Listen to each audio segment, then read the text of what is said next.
At last count, I was able to find about 16 US states that are on the increase when it comes to coronavirus. I'm not sure if you have a different figure, if that's changed or whatnot, but what are the expectations here? How bad does the US think it's going to get?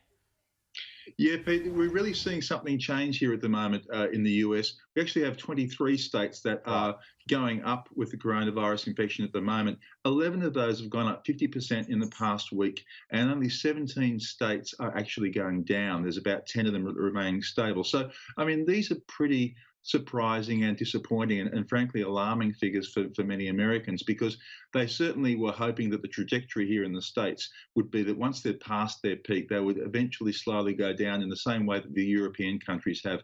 And it really just hasn't happened. And what we've been seeing in the last 4 days is a really spectacular jump in the number of cases themselves. There was averaging around about 20,000 new cases a day here in the US. It's now up to about 30,000. It went up to about 33,000 over the weekend on a couple of those days. So that's pretty solid stuff. And so there's a fair bit of concern about where this is going to actually go in the States. Yeah, well, and how is this going to affect the election campaign, Cam?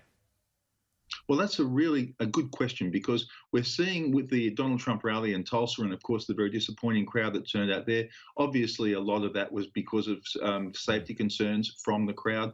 And so how will it work out? You know, Joe Biden, the Democrat opponent, has come out of his bunker, come out of his basement. He is doing tentative travel around the country, but it's really very, very tentative at this point in time.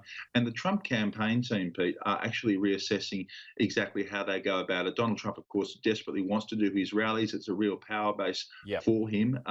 But, you know, he can't be embarrassed anymore if he does dud rallies. So, you know, these are the sort of things the White House is weighing. So this coronavirus, the second spike in it, is actually really going to weigh heavily on the sort of campaign we're going to see here in the States. Yeah, I mean, so what would the options be, Cam? I mean, like you said, those stump speeches and those big rallies, they're all part of the election campaign, particularly as you come off, you know, the conventions at the middle of the year.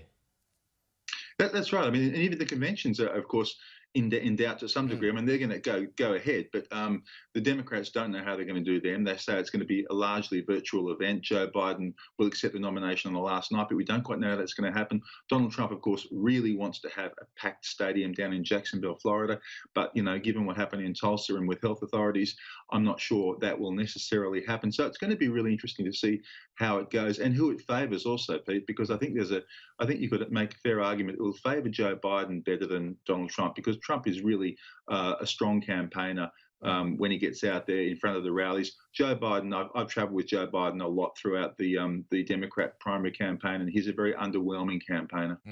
Yeah, all right. And just finally, Cam, the statues continue, or attempts to topple statues is continuing in the US as well, which suggests that Black Lives Matter movement isn't going anywhere. Certainly doesn't. But what's interesting, Pete, is that the statues that are getting toppled are changing. I mean, obviously they had the Confederate statues over the past few weeks. You know, an old argument that is continuing on here. And you've got the one picture there of Theodore Roosevelt outside the National History Museum. That is also getting taken down. But we've had some really, really bizarre ones. I mean, George Washington has been toppled several times, and Ulysses S. Grant.